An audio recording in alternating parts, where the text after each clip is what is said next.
Autour de la quarantaine, un peu la crise, je ne sais pas si on peut appeler ça la crise de la quarantaine, je me suis posé un peu plus de questions et c'est là que j'ai décidé de faire une école de yoga, une école pour être professeur de yoga.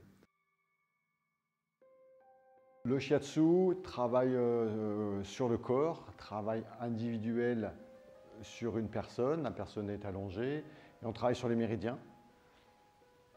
Le shiatsu que j'ai appris était un shiatsu avec un enseignement sur une préparation du corps. Et la préparation du corps se fait par le doing. Do qui veut dire ouvrir la voie, ouvrir le chemin. Doing. L'énergie toujours. Le yoga, c'est le Hatha Yoga, le yoga du soleil et de la lune, deux grandes énergies. Et les méridiens, c'est le yin et le yang, les deux mêmes énergies qui nous parcourent et qui parcourent le corps et qui sont un petit peu similaires.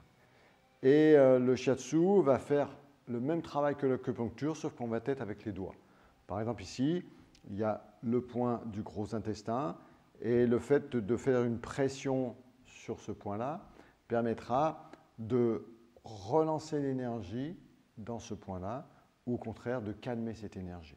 Donc on va parcourir le méridien en faisant des pressions avec les pouces, les mains, et s'installer sur des points qui sont les mêmes points que l'acupuncture où on aurait une piqûre avec une aiguille.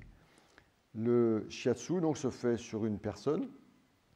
On va faire par exemple là le méridien de gros intestin qui va parcourir le corps. On peut avoir le méridien du poumon qui va être aussi... Voilà, on a carrément des circuits d'énergie.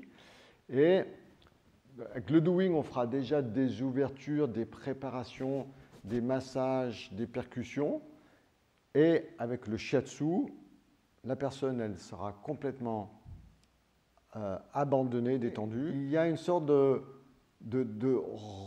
vraiment de superposition et non pas de séparation, la tête d'un côté, le corps de l'autre. Quand on fait ce genre de discipline, même avec le yoga, on revient à coller les deux morceaux ensemble.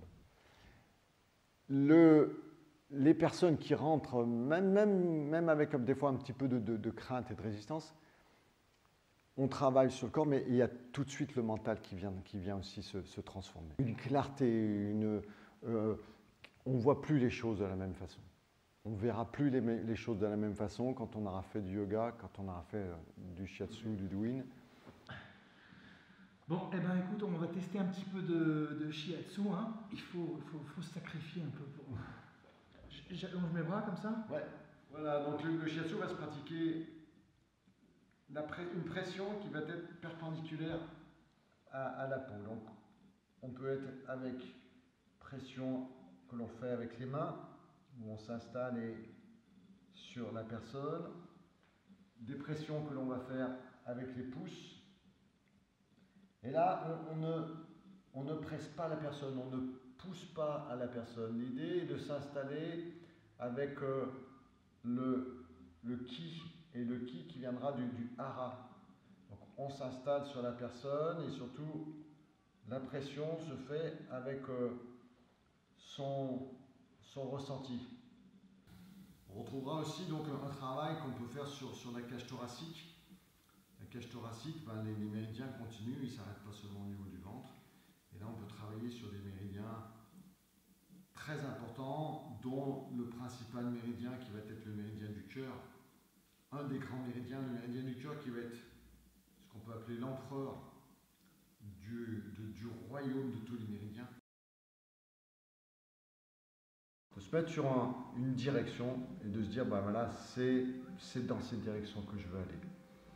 Alors que, voilà, comme voilà, pour reprendre, alors que j'étais dans une confusion de dire, ben c'est pas moi, ça vient du boulot, ça vient de l'environnement, de la famille, etc. Non, non, c'est mon adaptation, mon ressenti par rapport à tout ça et comment je peux m'ajuster par rapport à tout ça. Et pour moi, c'était une grande révélation. Une étape de voir comment était bâti le corps d'un point de vue énergétique. Les sensations, le ressenti encore plus fin, cette énergie en haut, en bas, ce yin et ce yang. Et ça a été une autre étape encore. Et surtout, comme tu parlais des koshas, hein, les koshas c'est comme les poupées russes.